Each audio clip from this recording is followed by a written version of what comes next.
ഒരു അനസ്തറ്റിസ്റ്റ് എന്നുള്ളതിലേക്ക് ഫീമെയിൽസിൻ്റെ അടുത്ത് ഏറ്റവും അധികം കേൾക്കുന്ന ഒരു ക്വസ്റ്റ്യൻ ആണ് ഈ ഡെലിവറി ടൈമിൽ പെയിൻ എങ്ങനെ കൺട്രോൾ ചെയ്യാൻ പറ്റും എന്നുള്ളത്. അത് നോർമൽ ഡെലിവറിയോ സിസേറിയനായിക്കോട്ടെ എല്ലാവർക്കും കോമൺലി ഉള്ള കൺസേൺ ആണ് പെയിൻ എങ്ങനെ ഇല്ലാതാവും അല്ലെങ്കിൽ കൺട്രോൾ ചെയ്യാൻ പറ്റും എന്നുള്ളത്.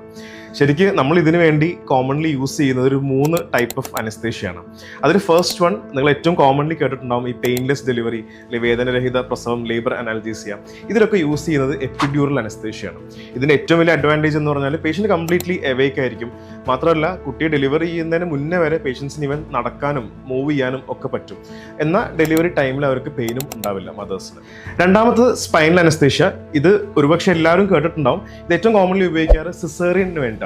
നമ്മൾ സർജിക്കലി നമുക്ക് കുട്ടിയെ പുറത്തെടുക്കേണ്ടി വരുമ്പോൾ ഒരു എപ്പിഡ്യൂറിനെക്കാളും ഇതിലുള്ള അഡ്വാൻറ്റേജ് എന്ന് പറഞ്ഞാൽ ഒന്ന് പേഷ്യൻറ്റിൻ്റെ അരക്കെട്ടിന് താഴോട്ട് കംപ്ലീറ്റ്ലി മരവിച്ചിരിക്കും, തീരെ പെയിൻ അറിയേയില്ല ഓപ്പറേഷൻ ചെയ്യുന്ന സമയത്ത്.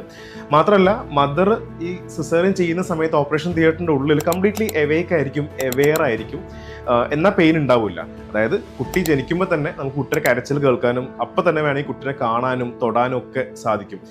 വളരെ സേഫ് ആയിട്ടുള്ളൊരു മോഡ് ഓഫ് അനസ്തേഷ്യയാണ് ശരിക്കും സ്പൈനൽ അനസ്തേഷ്യ എന്ന് പറയുന്നത്. Third one general anaesthesia. ഇതിൽ നമ്മൾ പേഷ്യന്റിനെ കംപ്ലീറ്റ്ലി മാറ്റി കൊടുക്കും. പേഷ്യന്റ് എന്താണ് സംഭവിക്കുന്നത് നടക്കുന്നത് ഒന്നും അവർ തീരെ അവെയർ ആയിരിക്കില്ല, അവർ അറിയില്ല.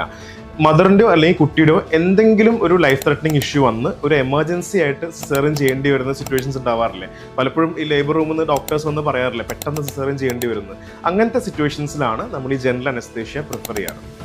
ഒരു പേഷ്യൻ്റെ ഹെൽത്ത്, അതുപോലെ തന്നെ നമ്മൾ ഡെലിവറി പ്ലാൻ, അവരുടെ പ്രീവിയസ് ഹിസ്റ്ററി, ഇതൊക്കെ കണക്കാക്കിക്കൊണ്ടാണ് നമ്മൾ എന്ത് ടൈപ്പ് ഓഫ് അനസ്തേഷ്യയാണ് ഒരു പേഷ്യൻ്റ് വേണമെന്ന് ചൂസ് ചെയ്യാറ്.